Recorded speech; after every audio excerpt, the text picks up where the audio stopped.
Join me for a late afternoon watercolor on a beach in Carmel. In this video, you will see how I quickly captured this scene in watercolor, and hopefully it will give you ideas on how to approach a quick plein air study.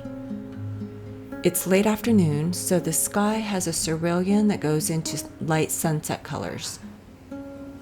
I'm painting 4 plein air studies this weekend, and by the end of this trip, my palette's going to be filled with sand. I also couldn't find the boom for my normal travel tripod, so my son set me up with an alternative. He composed the frame and was in charge of most of the camera work for the next videos, and I just trusted that he would do a good job. He's in the background of most of my beach painting videos. I treasure these days where he's on school breaks, as I know he's growing up so quickly.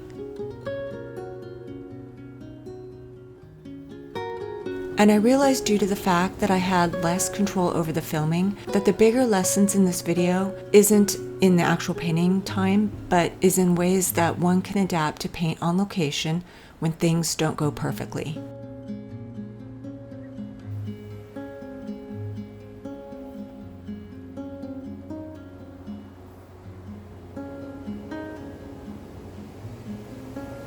The day initially started out very cold and windy and drizzly.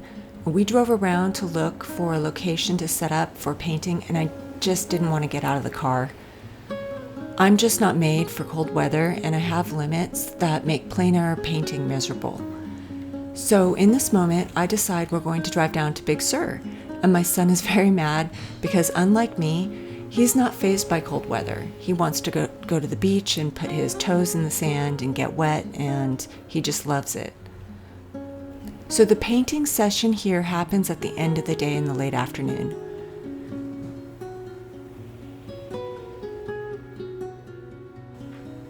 We drove around and enjoyed the scenery, and Big Sur was stunning. It had been a day filled with light showers.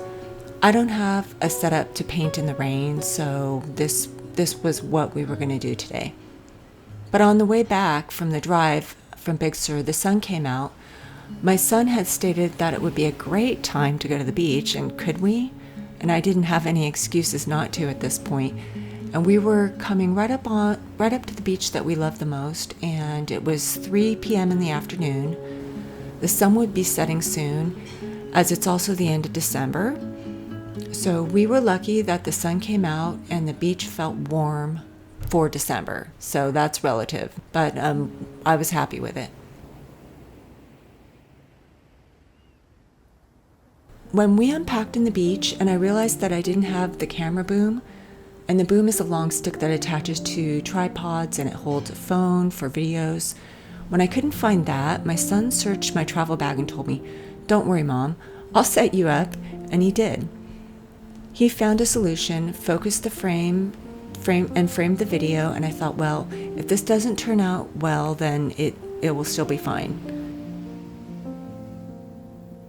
The device that's holding my phone is tethered to my chair, and I couldn't see how the frame was composed in the video. I told my son that I wanted the painting to be big in the screen, and he did this, but we didn't manage to capture how I'm mixing the colors on the palette. And that's my error, because I didn't tell him to make sure to capture that. But actually, I was super surprised at the end of the painting session at how well he did frame the painting. It's interesting enough to watch, and he captured all of my brush strokes. And you can see up in the top right-hand corner of the video here, I'm showing you the scene that I'm painting, and so that's kind of hopefully making up for the fact that you can't see me mixing colors on my palette. If I could change anything in the filming, I'd show you the 4 colors that I'm choosing to mix with on my custom travel palette. My goal for this session was to capture some color references for if I create a larger painting of this beach.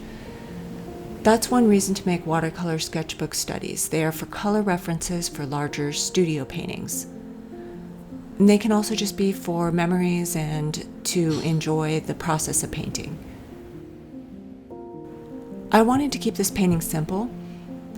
There was a lot of moisture in the air, so the paper is not drying as quickly as the sessions do in the summer. The paper is remaining damp, and so it's not as easy to put down detail, and I'm not waiting for anything to dry because there really isn't enough time. The light is changing. To be transparent in that I've been a studio artist for most of my life, painting outdoors on location is a newer journey that I'm taking. And with everything that we try that's new, there's always something to learn.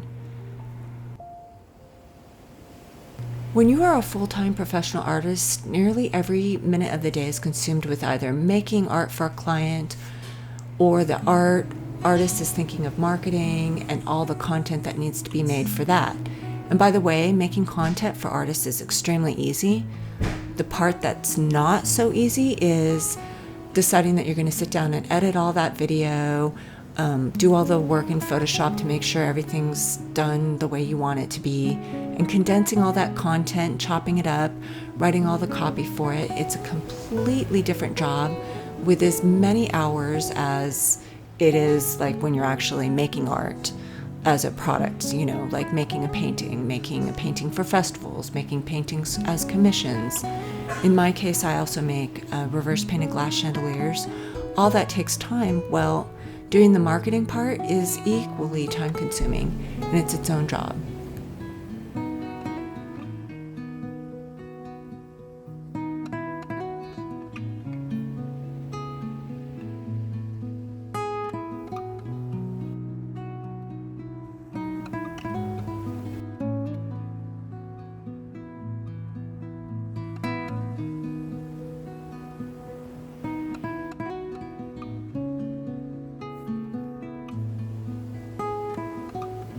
And if you want to see how I set up my custom travel palette, check out the video Watercolor Custom Travel Palette Set or Swatching at the Beach.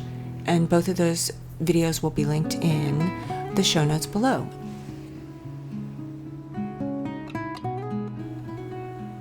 And so this is the outcome from the painting session. And this painting session was 24 minutes.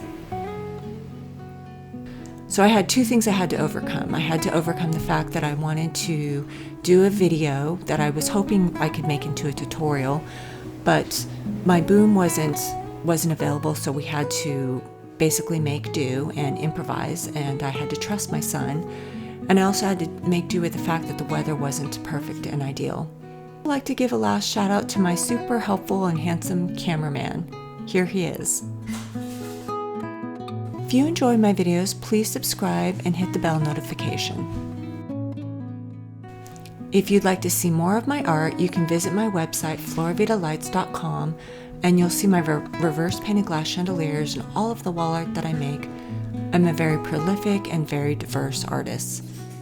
Thank you for watching.